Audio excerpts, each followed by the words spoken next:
Mláďatá z dochýňajú na dotyk, sú studené, absolútne bez teploty. Úplný chlad z nich ide. Takže prednášame ich, snažíme sa ich zohriať.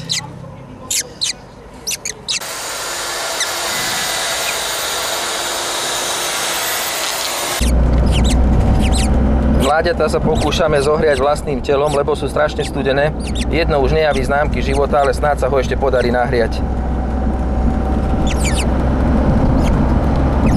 Ohrievame mladé v byte na Mikoviniho, nakúkame do náhradného hniezda.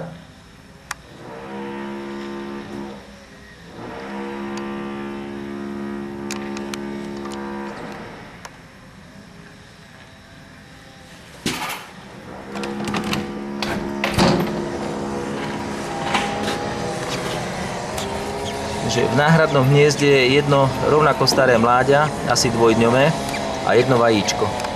Dokladáme mláďatá. Daj ho tam.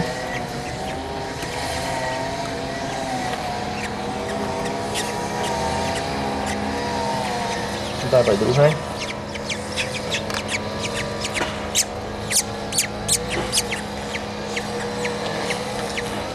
Dávaj tady.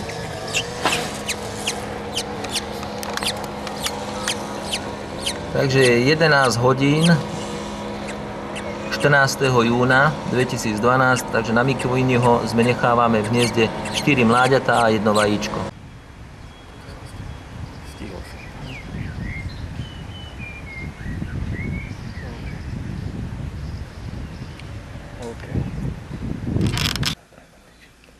Je 17 hodín popoludní 14. júna 2012, všetky 4 mláďatá žijú a stará ich krásne krmí.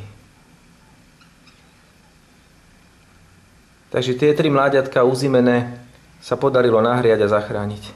Sú v hniezde a sú životaschopné. Našťastie.